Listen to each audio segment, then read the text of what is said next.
On today's episode, we'll be ranking the top 16 prospects for the 2023 NHL Draft and breaking down their playing styles, NHL comparables, and overall potential. I'm Hadi Kalakeche, and you're watching Locked On NHL Prospects. You are Locked On NHL Prospects, part of the Locked On Podcast Network. Your team every day.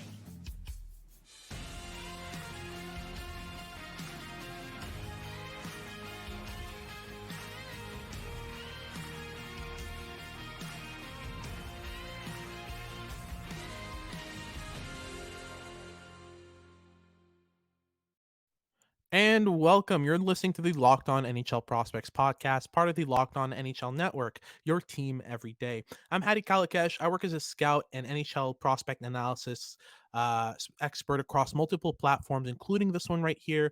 And today we've got a very special episode, a continuation of yesterday's show, where we presented to you the bottom half of the top 32, so picks 32 through 17, and presented to you 16 honorable mentions. That's 32 players in total that we mentioned on last show. You can go and check it out just by scrolling a bit. You'll find it pretty well. But for today, we'll be presenting the top 16, the best prospects in the 2023 NHL Draft. And since there are fewer prospects and it's a cream of the crop, I thought I'd give you more information. So not only will you get the rankings and sort of stylistic analysis of their type of play, what they're good at, that kind of thing, you'll get in-depth analysis on what makes them good, what makes them projects, and you'll get NHL comparables. So it's time. Let's get right into the top 16. I'm going to start with the Swedish forward from Frölunda in the Junior 20 League. We've got Otto Stenberg at 16th overall. Stenberg, to me, is a prospect who's very well rounded. He's a player who doesn't have any real glaring weaknesses in his game. Now, he scored 9 points in 12 games for Frölunda in the J20 League. That's not really that impressive, but what I like is the translatability that he shows in each game that he plays, whether he gets on the score sheet or not. He does a really good job of, in general, just showing his ability to drive play. He's a solid skater. He's got great vision. He makes very, very good decisions. He's very good on the forecheck. He battles hard for pucks. There are many different levels to his game. His puck skills are decent. They're definitely improvable. Something that you can definitely work on and make better. But as they are, they're pretty decent. And aren't necessarily weaknesses or something that limit his game too much. And he's pretty okay defensively. Again, nothing that stands out supremely, but it's not a weakness in his game. But just as he doesn't have any glaring weaknesses, he also doesn't really have any glaring strengths. Um, so that's why he's a bit lower in the rankings. I do see the opportunity to build off of this, and it's a bit of the same rationale as I had for Ethan Gauthier, where again, lots of areas to his game, but nothing that sort of screams out at you. What I like about both of those prospects is the way they string together plays, um, and the way they string together their skills in and of themselves in order to make plays happen. So everything together, the total package of their play makes them a bit more promising than players who are jack of all trades, but don't necessarily string everything together. If you ask them to shoot, they'll shoot pretty well. If you ask them to pass, they'll pass pretty well. But in the case of Otto Stenberg and Ethan Gauthier, it's there's a lot of connectivity in their game. That's what I really like about them. But for Stenberg, what I see is a safe middle six winger in terms of upside, player who's going to play on both of your special team units and contribute in all three zones, but who won't be necessarily driving your line or shooting up the score sheet, that kind of thing. So the kind of comparable I would give for him is Andre Palat, who again is a responsible winger who can play on both penalty killing and special teams in terms of power play. Not much problem there. So that's what I really like about Stenberg and why he's my 16th pick. Now, for pick number 15, we've got a 6'3", 207-pound goal scoring winger from HIFK in the Finnish Liga. We've got Kasper Halttunen. Halttunen to me is he's a power forward in the sort of pure sense of the term, but doesn't necessarily think like a power forward. So he's massive. He's a very good goal scorer. He's got a heavy shot, but I don't see him sort of drop his head and just barrel down on the netminder aimlessly. There's a lot more finesse to his game. There's a lot of patience that I really like to see. He doesn't just shoot well, but he can clean up rebounds on the net front. He can be a very good net front presence to screen the goaltender. He's physical. He's a good puck protector, and he's not a bad skater for his size, which is very promising and something you'll often see from European, larger players. Is they'll mostly be pretty decent skaters for their size. Just look at Elmer Soderblom this year, who's playing for the Detroit Red Wings. There you've got a great example of a big guy who can skate that hails from Europe. So I also like the fact that Halttunen isn't really just a one trick pony. He's not just necessarily throwing everything in at net and that's his only quality. He's got good vision and pacing to his game, understanding of timing and stuff like that, and his playmaking's pretty underrated. There's often a lot of times where he looks like he's aiming for a shot. The defenseman in front of him gets in position to block it, and before he knows it, the puck is between his legs, going straight to Haltonen's teammate's stick for a better opportunity. So he can throw change ups in there, throw in some playmaking, and do a pretty good job of that.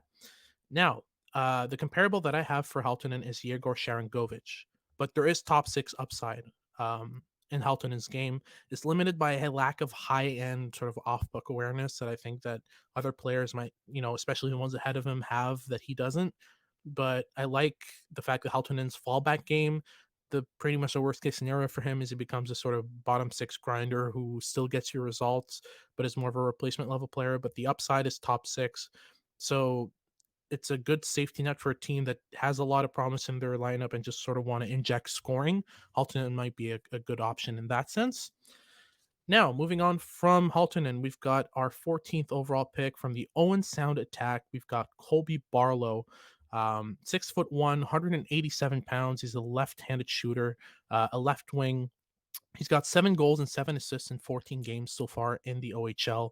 Uh, 7 goals and 7 assists for 14 points in 10 games so far in the OHL for the Owen Sound Attack. He's a real power forward. He's as I mentioned, Haltonen doesn't necessarily sort of drop his head and just barrel down at the net. That's what Colby Barlow does. He bulldozes his way to dangerous areas. None of his mechanics or his habits are pure or refined, but the power that he generates on the shot, the power that he generates in the skating stride compensates for that sort of rawness in his actual mechanics or actual habits on the ice. So yeah, he's very raw, but he's got high upside because he's a physical specimen. And with a player like that, if you improve his mechanics, if you make him a better scanner, that kind of stuff, if you take that sort of physical ability and put it onto a platform of projectable skills, you might have a very dangerous 30 goal scoring power forward in Colby Barlow. And that's why my comparable for him is Chris Kreider, which I think is a pretty sort of solid comparison for a player like Barlow.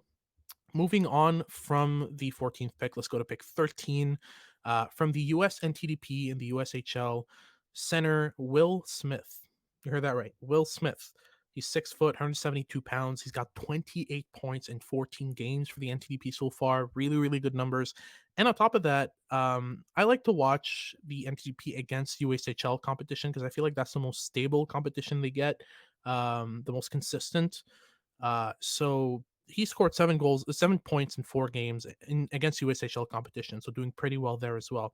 I wasn't as high as on him at the beginning of the year, but the more I watched him, the more I liked what I saw. He's a great two-way presence, but he doesn't necessarily sacrifice any elite level of skill in order to drive play positively off the puck. He's a high-end stick handler. He reads opponents' body language very well. There's lots of area passes and leaded passes in this game, which to me is a very good indicator of hockey sense because you have to have hockey sense in order to anticipate play and predict where the best spot is for that puck to land for your teammate to skate into it, for example, and stuff like that. And he doesn't have a bad shot either. On top of having really, really solid playmaking, he can actually surprise you with a shot and full goaltenders from mid range. So he knows how skilled he is, and he's not afraid to show it. So for me, Will Smith is more than worth the pickup in this range. For me, the upside with Will Smith is you get a top six versatile center. Again, someone's going to play on both special team units and contribute all over the ice, but I think that Will Smith is going to be a lot more of a play driver than a player like Otto Stenberg, for example. Um, for example, my comparable for him is Robert Thomas, who's a very, very good play driver, an excellent playmaker, and who can occasionally fire the puck into the back of the net. So We're up to pick number 12 in the upcoming draft. For me, the 12th best prospect in this draft is Riley Heidt from the Prince George Cougars. Um, 5'11", 179-pound center. He's got 15 points, 6 goals, and 9 assists through 12 games played for the Cougars.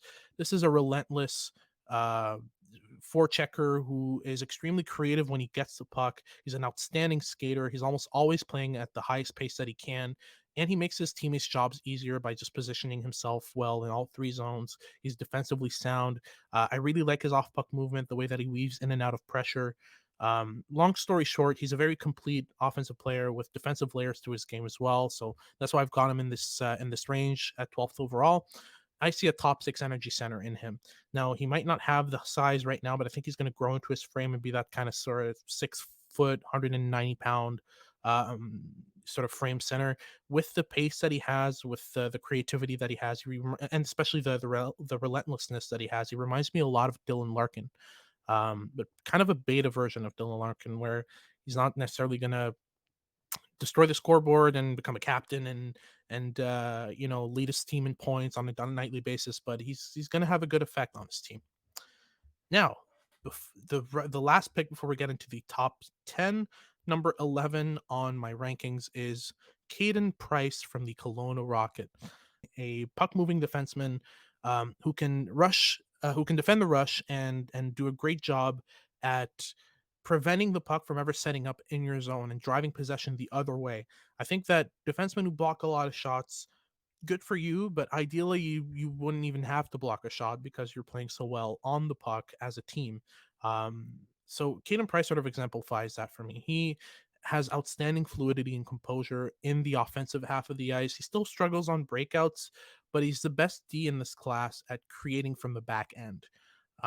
His rush defending is excellent, but he still struggles with in zone play. There are some times where he forgets to scan, he misses a check, that kind of thing, and it leads to a goal against. But when he's defending the rush, his objectives are a lot more clear and the plays in front of him. So he tends to evaluate his options really well when they're in front of him and make the right decisions. Because as soon as he has to turn his head around, make decisions while sort of spinning, and it gets kind of confusing for him. So adjusting that would take some time. But what I really like is that he spends very, very little time in his own zone as a general rule. So the upside for me is a number two or number three two-way defenseman, some sort of like Noah Hannafin would be. So that kind of sort of category of player. Uh, but now we'll get into the top 10. So the top 10 is up next. But first, I'll just give you a quick word from our sponsors. You just got to try Built Bar's new reimagined flavors. They've got cookie dough toppers, coconut brownie bars and toppers. They've got white chocolate peppermint granola, which is Built Bar's minty take on a granola bar. And they've got my personal favorite, which is candy cane brownie puffs. So puffs are just like this little cloud that you bite into, and it just tastes absolutely delicious. So they've got a candy cane flavored one, which I really like. This stuff tastes amazing, really. These are the most delicious protein products ever built. Get it? Built. See what never mind. 100% real chocolate, 17 grams of protein, shockingly low on sugar, and only 130 calories. Seriously, this is awesome stuff. It tastes great. It's perfect for an after workout energy refill. After a game of shinny, when you don't have the time to cook a full meal, it's like an on the go fine dining experience. So see for yourself. Get 15% off your order right now using the code locked on 15 at built.com. Again, that's locked on 15 at built.com. Built, you've got to try this. So right now we're getting into the top 10 of the 2023 NHL draft. This is where it gets really promising. The top 10 for me is unlike any top 10 we've seen in recent memory. I think every single one of these prospects has the potential to be, at the very minimum, a first line player. With outstanding skill, outstanding reading of the game. They've either got high end playmaking or high end goal scoring or both or great vision. There's so many qualities available in this range. So let's get right into it. For me, number 10 in the 2023 NHL draft, the 10th best prospect you can find is Andrew Cristall from the Kelowna Rockets. 5'10", 165 pounds, but that doesn't hinder him in any way. He's got 20 points in 12 games so far for the Rockets in the WHL. incredibly skilled, incredibly dynamic. He's a great skater, a great stick handler, high end hockey sense, quick processing. Uh, there are so many layers to his offensive game. Now he's not the best defensive player, but when you're that skilled and that dynamic and that sort of electrifying on the puck, when you're managing the puck this well, when you're creating offense this well, you shouldn't have to worry about the fact that this player has one weakness when his strengths are so prominent. Um, for me, you've got the potential to have a top line playmaking winger in Andrew Cristall. He reminds me a bit of Clayton Keller. Clayton Keller is one of those sort of water bug, very skilled, very dynamic players who can thread passes and all that stuff. That's kind of what I see from Cristall. So that is the 10th overall pick for the upcoming draft, in my opinion. Now, moving on to number 9. For me, the ninth overall pick in this draft is Dalibor Dvorský, a Slovak playing in the Allsvenskan for AIK. The Allsvenskan is the second division of men's hockey in Sweden. He's got 6 points in 9 games against men so far. He played 5 junior 20 league games and has 8 points, 3 goals, and 5 assists in those 5 games. So he's one of those creative offensive centers who are big and stocky and don't really have many weaknesses. Um, he's got clear strengths, so vision, playmaking, intensity, deception, manipulation. He pulls players in, he draws them out of position, he reads defensive formations really well. He can exploit the smallest seam. He just needs some polishing in his skating stride. He does have a bit of a heavy heel, and it sort of hinders his game, but he's got a top six upside and could even be one of those sort of 1A, 1B centers who manage play really well. He reminds me of Tomas Hurdle a bit, but a bit less of a good skater. Uh, so that's a comparison I've given him here. So that's my ninth overall pick is Dalibor Dvorský. Now, moving on, the eighth overall pick in the upcoming draft, in my opinion, is Calum Ritchie from the Oshawa Generals, 6'2", 187 pounds. He's a center who shoots right-handed. 12 points in 12 games with the Oshawa Generals, which doesn't really stand out that much for a top 10 pick in this kind of quality of draft, but this is one of the smartest players in this class. He manages to flow with the play extremely well, makes a lot of strong reads in all 3 zones. He can play a power game when it's needed, but he also oozes skill. His skating needs a bit of fine tuning, but for me, he's on the same level I think as Dvorsky, where he can be a 1A 1B center. His level of intelligence and the fact that his skating is a bit iffy, it reminds me of Nick Suzuki. Um, and that's the comparison I've given him for this video. So that's the eighth overall pick is Calum Ritchie. Now let's move on to pick number 7 from the Moose Jaw Warriors, Brayden Yager, 6 foot, 165 pounds. He is a defensively sound center with an outstanding shot. I mean, for a 165-pound forward to be able to shoot this puck the way he does, it's all in the mechanics. I love the way that his upper body stays stable while he fires a shot and crosses his legs. That's really something that's promising in his game. He's got 16 points in 13 games, only 6 goals in that span. And that's because he's been focusing on adding some playmaking layers to his game, which is very promising. He's added some area passes, some slip passes under sticks and stuff like that, which should improve his overall game and his overall unpredictability on the ice by a lot. He thinks and plays at a high level and at a high pace already, which I really like. So the only thing I'd really see that he needs to improve is his skating and his strength. But if those two things improve, you've got a very promising forward on your hands, a top line scoring potential forward with defensive value on top of that. You always want those. Brayden Yager to me reminds me a lot of Elias Lindholm. So that's the comparison I've put down for him. So moving on to pick number 6 in the upcoming draft, in my opinion, a left shot right winger from HC Komita Brno in the Czech Extraliga. It's Eduard Šalé. Šalé to me, other than improving his defensive positioning, he's really strong all around. He's got tremendous vision, tremendous execution speed and anticipation. He's sort of sometimes it seems like he sees the game in slow mo and makes a lot of good decisions because of that. He's got a great shot. He's got outstanding hands, great playmaking, his awareness, his body positioning in puck battles, all of that stuff is already high end. There's many different development paths for Šalé which could lead to the NHL. But for me, if he if he spends enough time focusing on his two biggest strengths, which are his vision and anticipation, on top of his outstanding hands. I mean, he's shifty with the puck. So if he combines those two elements, you've got a potential top line scoring goal scoring NHL winger, and that's why he reminds me a bit of Vladimir Tarasenko. Not the most fantastic defensive player, but will always sort of give you results offensively and find different ways to put the puck in the net. Um, so that's it for Eduard Šalé. Now we're going to move on to our top five for the 2023 NHL draft. But just before we get into it, a quick word from our sponsors. All right, so let's get right into the top five NHL prospects for the upcoming draft. With the fifth overall pick from the Winnipeg Ice, a 5'10, 160-pound forward, a bit undersized, but extremely skilled. His name is Zach Benson. And Benson, to me, has all the promise needed from a prospect you want to pick in the top five. He's one of the most dynamic prospects in this class. He's undersized, but he uses his body extremely well. So he's developed what I call adaptive skills, things that compensate for the lackings in your frame, in your technical abilities. So he's developed sort of the workaround for his lack of strength already. He makes plays through checks effortlessly by using his body positioning. Great situational awareness from this prospect. A lot of very good scanning habits. He checks his shoulders before, during, and after puck possessions. He's a great off puck problem solver. When he's weaving in and out of pressure, he'll just pop out at the right moments in order to receive a pass, take a shot off, or make a one-time pass on the back door to a wide open player, that kind of thing. To me, Zach Benson was the best player on Winnipeg last year, despite playing with Connor Geekie and Matt Savoy. For me, if I were to pick the best player out of those three, it was Zach Benson.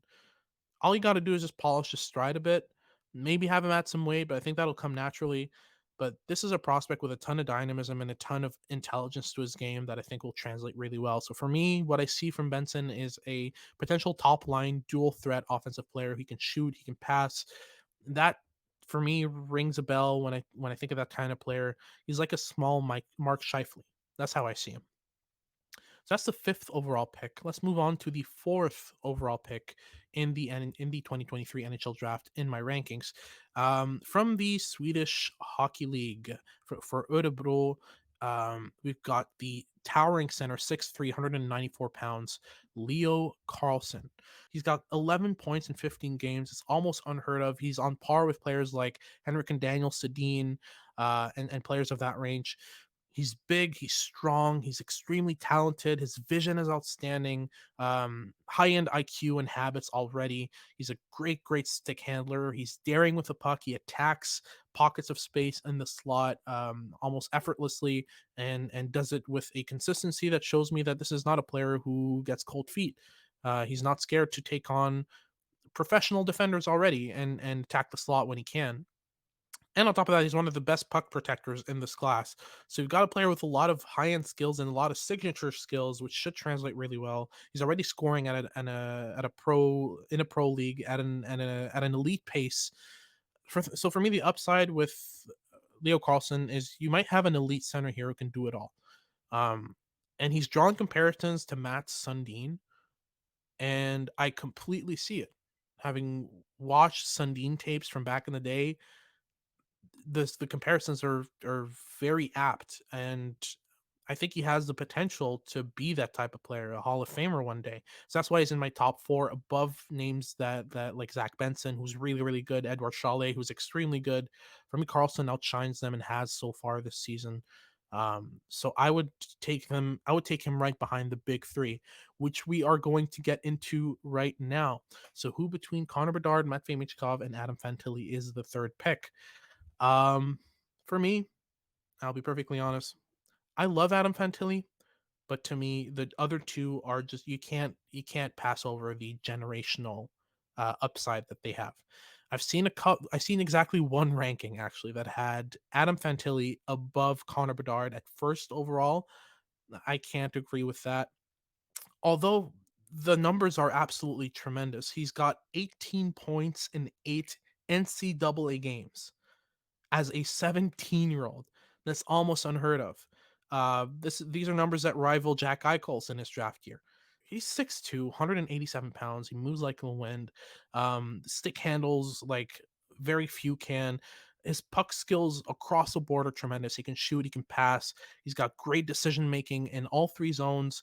Um, he's got pretty much everything of a first overall pick in any normal year. But given the absolutely otherworldly talent that is present above him, he slips to third. Last year, he would have been the runaway first overall pick if he was eligible for the 2022 draft. I'd even argue for that for the 2021 draft, he would be a runaway first overall pick as well. Um, so a tremendous consolation prize for a team that ends up losing the draft lottery, for example. He's got the upside to be a franchise center, a game changer, and the comparison I put down for him is Leon Draisaitl. It's the type of player who's so clutch and does everything that you could want from a center. So, moving on to second overall. I don't think there's going to be a need for a drum roll here. I think I've already made my opinion clear on who's the first overall pick. So let's get right into it. Number 2 is Matvei Michkov, left-handed shot, right winger. 5'10", 160 pounds. He's been playing for SKA St. Petersburg in the VHL so far. He's got 6 goals in 6 games against the second division of men's hockey in Russia. This is a potentially generational goal scorer. He might actually just change the way teams approach defending entirely because he's so good and tight. He's so good at getting pucks from behind the net to the front quickly, either by doing a lacrosse move straight up or wraparounds, little backhand shots into the top corner, things like that from in tight. That there's no more leaving the man behind the net uncovered. There's just no doing that anymore. If you're on the ice against Matvei Michkov, there's no protecting the house at all costs. So basically playing, zone hockey, defending. It's going to be all out man on man. Someone's going to have to cover Michkov because you can't give him an inch of space. He can score from literally anywhere. He's electrifying. He's sneaky. The only issue really that I see in his game is that his defense is non-existent. It's just straight up not a thing that he even thinks about. And that's a byproduct of playing in the MHL for so long. The MHL doesn't reward defensive responsibility. It actually rewards cheating on offense. So it's not the ideal league for a forward who's that good and that skillful offensively, because he doesn't learn to explore the sides of this game that are super important to explore. But the upside with Michkov is absolutely outstanding and should make the defensive issues pretty ignorable. I see a potential Hall of Fame sniper here, a scoring title winner, the type of player who could end up being the best goal scorer out of this draft, and that's saying something given who's coming up. Um, to me, the comparisons, if you were to draw a perfect line between Cole Caulfield and Alex Ovechkin, the middle point between those two players is Matvei Michkov. He's got the outstanding, electrifying goal scoring ability of Alex Ovechkin with the sneakiness and quick release of a Cole Caulfield when scoring on wrist shots. And on top of that, he's got something they both don't have, which is the ability to score in tight with regularity and make it look super easy. So we're down to the first overall pick. We finally made it from the Regina Pats in the WHL, Connor Bedard, a July 2005 born prospect. He's one of the youngest prospects in this class. And for me, this is the single best prospect since Austin Matthews. He's got 29 points, 13 goals, and 16 assists in 15 games played in the WHL. He's leading the league by a wide margin as a 17-year-old playing against 20, 21-year-olds who've been doing this for 4 years and have had the experience to be able to develop their game throughout the years to sort of cater to what the WHL rewards. He's scoring more than them, a lot more than them. He's elite in every category: shooting, passing, stick handling, skating, anticipation, scanning, awareness, instincts, clutch factor, positioning, physicality, execution speed. He's got it all. He's the only area where I think he's decent, but not necessarily outstanding, is his defensive play. But still, when he gets going, when he gets his wheels going, I know he's 5'10", but he is an immovable object. This player is probably the most likely player out of this draft to win consecutive Hart trophies. So the upside, very simple: generational, future Hall of Fame, 100-point center. The comparison, because of the versatility, the amount of things that he's good at, He reminds me of Sidney Crosby.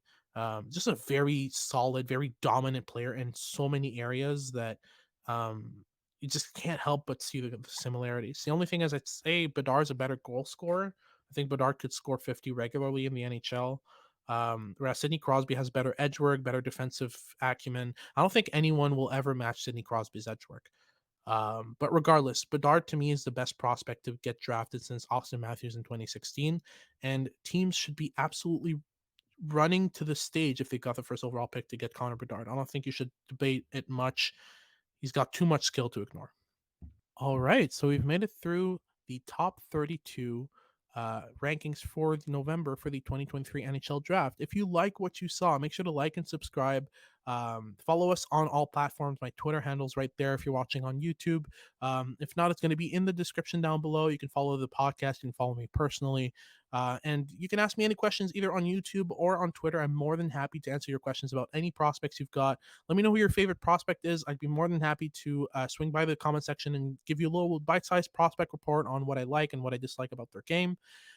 If you agree with these rankings, if you disagree, especially if you know some of these players and are from their markets, I love hearing from local fans. Make sure to leave me your opinions on these rankings, who you think I have too high, etc. I do not take anything negatively. Um, it's a matter of opinion and of taste. Honestly, the things that I like isn't what everyone will like. But regardless, I'm very happy you tuned in for this episode of Locked On NHL Prospects, and I'll see you tomorrow.